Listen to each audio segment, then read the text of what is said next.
We are in the old Supreme Court building of Switzerland in Lausanne. This painting was done in 1905 by Paul Robert. The judges had to pass it each time they came up to try a case, to remind them of something. The Bible gives a basis, not only for morals, but for law. How shall the judges judge? How indeed?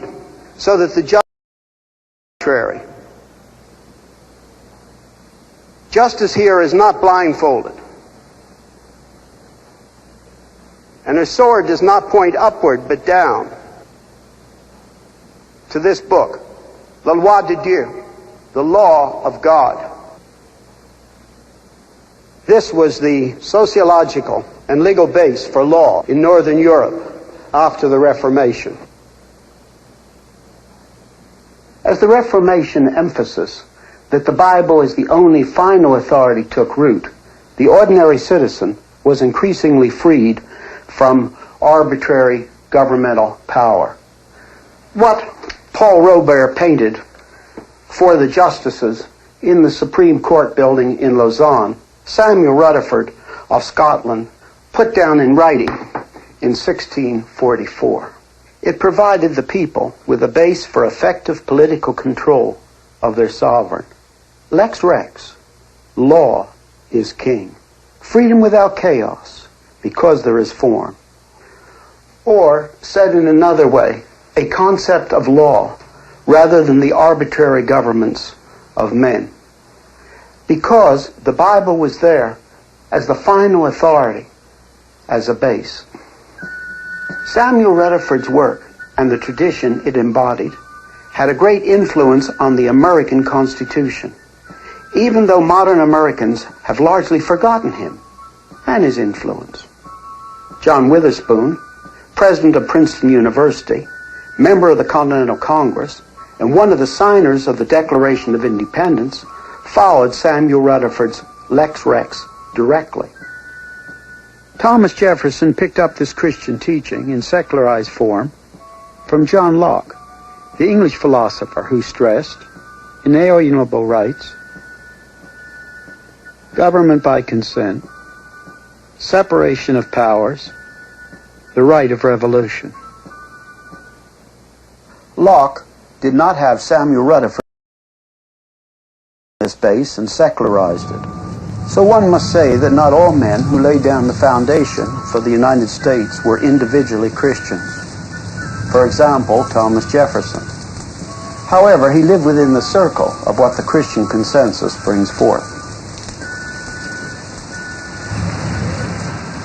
Many of the men who framed the United States Constitution were not individually Christians, but what they built rested on the Reformation through the Rex Lex tradition.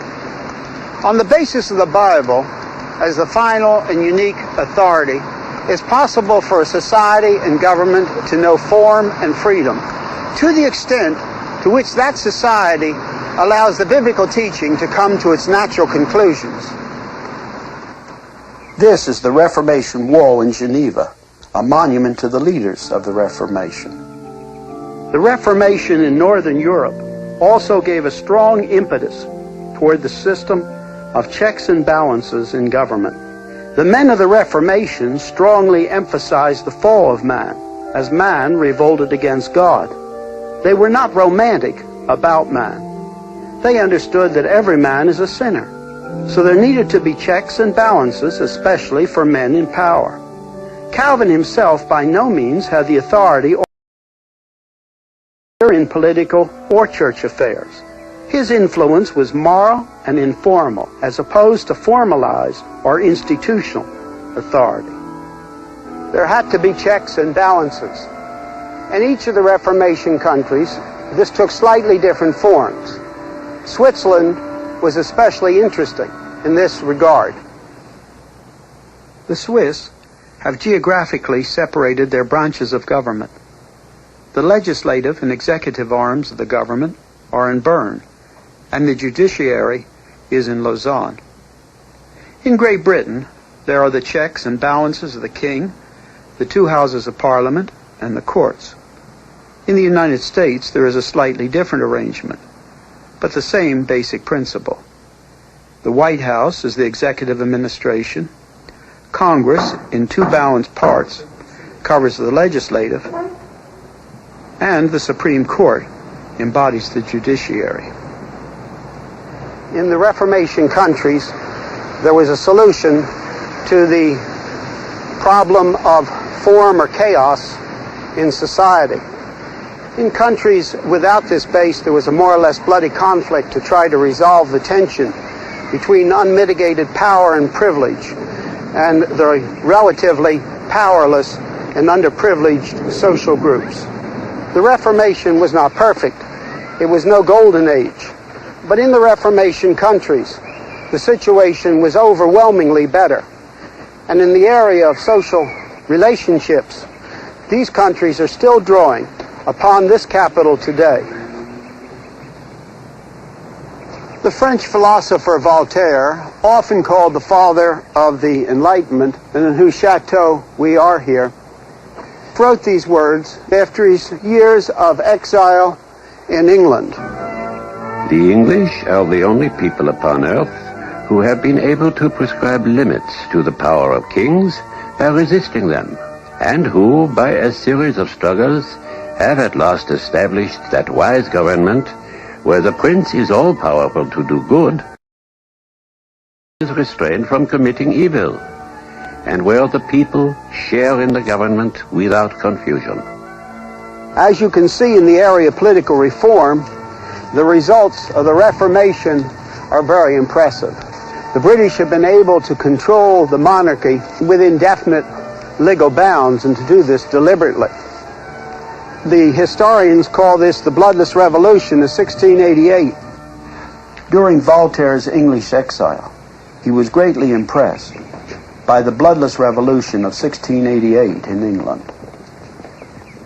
But when the French Revolution tried to produce English conditions, but without the Reformation base, which gave freedom without chaos, using Voltaire's humanist Enlightenment base, the result was a bloodbath and a rapid breakdown to the authoritarian rule of Napoleon. The National Assembly of France swore to establish a constitution in June 1789.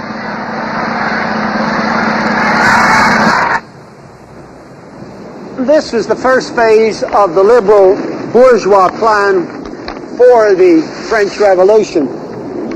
And in August, they issued the Declaration of the Rights of Man. It sounds fine, but it had nothing to rest upon. Voltaire and the other men of the Enlightenment had no base, but their own finiteness. What was called the Supreme Being equaled the sovereignty of the nation, the general will of the people. What a tremendous contrast to the English bloodless revolution. And what a contrast to the results of the Declaration of the Independence in America 13 years prior to the French Revolution. The English bloodless revolution and the American Declaration of Independence had a Reformation base. The French Declaration of the Rights of Man did not. It took the French National Constituent Assembly 2 years to write a constitution. Within 2 years, it was a dead letter. And now the Second French Revolution was in motion. In order to make their base completely clear, rather than counting the years from the birth of Christ, they devised their own revolutionary calendar, in which 1792 was the year one. They began to destroy the things of the past, even suggesting the destruction of the Cathedral of Chartres. They proclaimed the goddess of reason in Notre Dame in Paris and other churches in France, including Chartres. In Paris, the goddess they carried shoulder high was a certain Damoiselle Candy from the opera. They did this to indicate as graphically as possible that human reason was being made supreme and that Christianity was being pushed aside.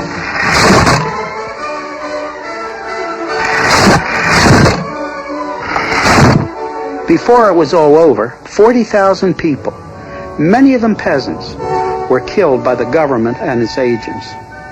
Robespierre, the revolutionary leader, was himself executed. These results were not from outside. They were the product of the humanist Enlightenment base. The men of the Enlightenment thought that both man and society were perfectible. They held on to this even in the midst of the terror.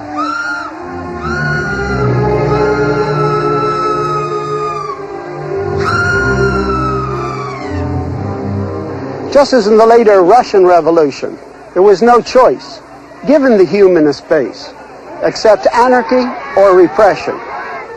Sometimes the French Revolution is related to the slightly earlier American Revolution, but in reality, this is incorrect.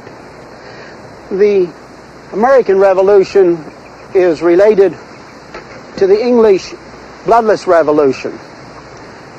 And on the other hand, in contrast, what we find is that the French Revolution is very much related to the Russian Revolution. And then by 1799, Napoleon had arrived to govern as a one-man elite, just as Lenin later did in Russia. Allowing for local influences, it would seem that most of the revolutionary changes which came in the south of Europe came by copying those changes that the Reformation brought forth in the area of freedom in the north of Europe, even though they contorted them in certain places.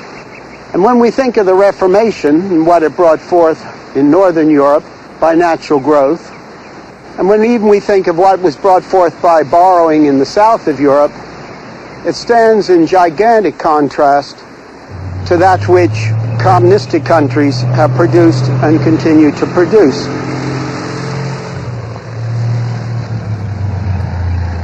Marxist-Leninist communists have a great liability in arguing their case because they have never come to power and continued in power without their materialistic base leading to repression. Don't forget, it was not Lenin, Trotsky, Marx, and Stalin that made the break for freedom in Russia. The break was made with Prince George Lvov as Prime Minister, and then Alexander Kerensky, a social reformer, but not a Leninist, in the February Revolution.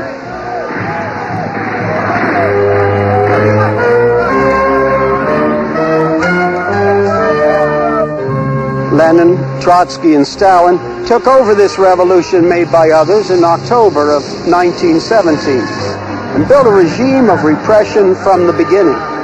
The Bolsheviks-Leninists were only a very small percentage of the Russian people and made up only 1/4 of the Constituent Assembly.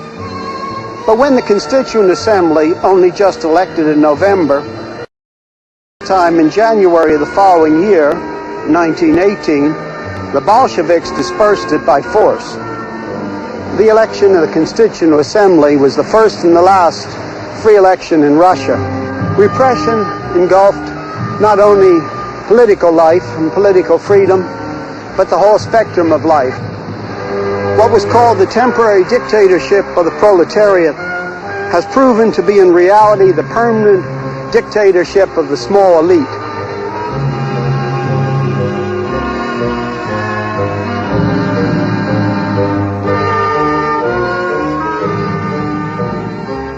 Communism has to function on the basis of internal repression. One can think, for example, of the repression under Lenin, the Stalinist purges, the Berlin Wall, the loss of freedom in China. Russia also holds on to its allies by repression.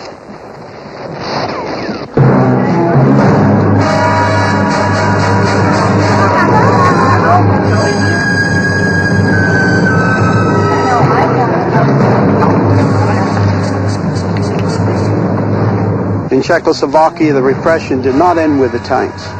Later, 500,000 followers of Dubček were purged from the Communist Party. Communist base has not produced anywhere the freedoms brought forth in Northern Europe by the Reformation.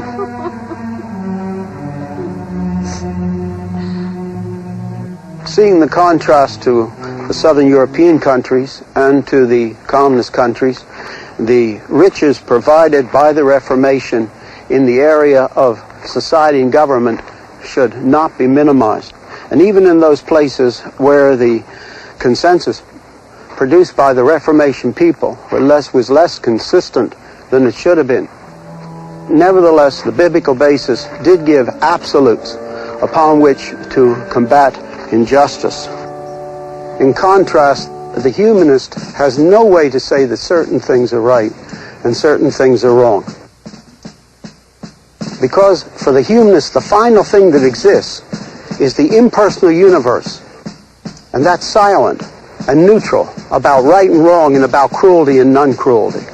He has no way to have absolutes. Therefore, consistent with its own position, humanism, both in private life and private morals and in political life, is left only with the arbitrary. And because there was no basis for right and wrong, laws could be exchanged tomorrow for another arbitrary absolute for the sake of expediency. We have just seen what happened in those countries which did not have biblical absolutes, which did not have a Reformation base. But we must not forget that as the centuries passed, weaknesses did develop in those countries which did have a Reformation history. People often did not act consistently upon the biblical teaching which they said they held. And today's Christians must feel profoundly sorry for these places of inconsistency when biblical Christianity had more influence upon society than it has today. And of course, the most effective apology is for today's Christians to act more consistently upon the biblical teaching at these crucial points. There were various areas where the Bible was not followed as it should have been, but two stand out glaringly. First, a twisted view of race, and second, a non-compassionate use of accumulated wealth. A twisted view of race took two forms: slavery based upon race and race prejudice as such. Slavery based upon race was, of course, the most blatant, and race prejudice continues right down to our own day. Arab slave traders, such as those seen in this drawing, captured the Africans, whom they then sold into slavery.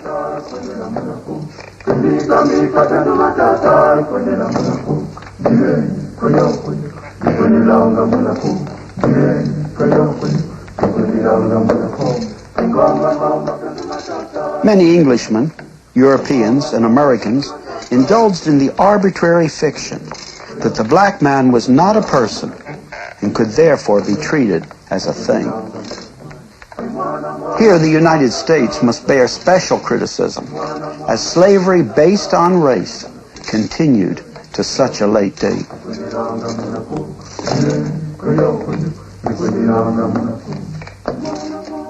We just cannot pass over the conditions that existed on these slave ships, in which thousands died crossing the seas, and the treatment these slaves often received.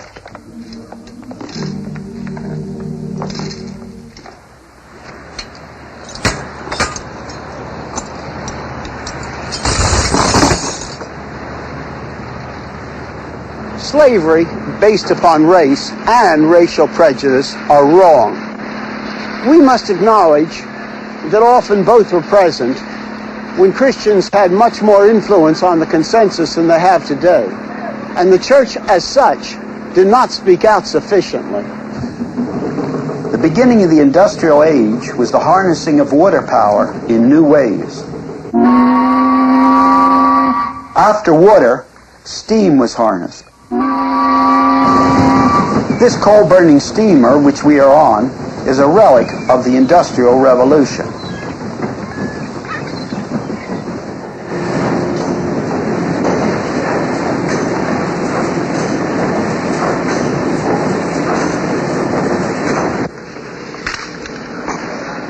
The age belonged to the inventors and the engineers. Industrialization produced a steady stream of better things, for example, better pottery for the working man's table, and a steady flow of more goods for everyone. If industrialization had been accompanied by a compassionate use of accumulated wealth and an emphasis on the dignity of each individual man, both of which are stressed in the Old and the New Testament, the Industrial Revolution would have been a revolution for good indeed. But unhappily, there was too often silence on these two crucial points. There were acts of individual charity, help to the poor, but the church often was simply silent on the Bible's command for the compassionate use of wealth, both in England and in other countries.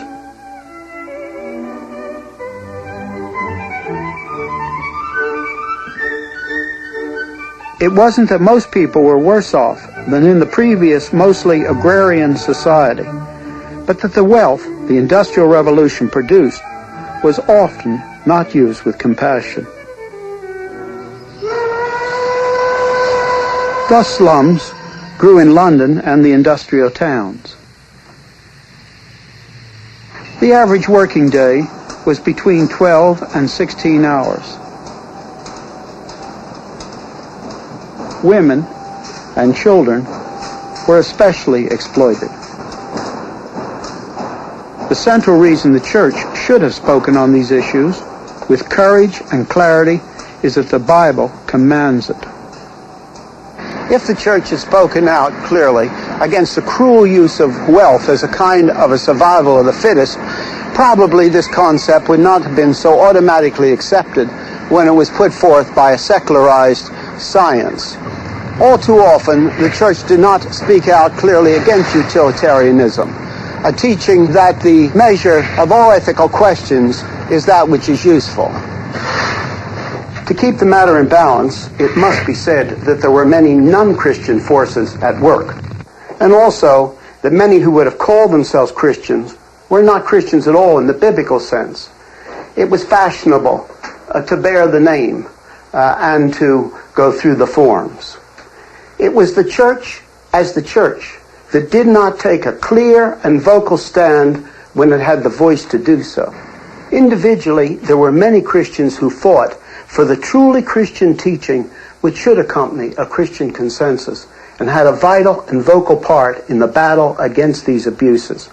The Bible makes plain that there should be a result in these areas from the preaching of the gospel. There were many voices raised and lives given to illustrate it.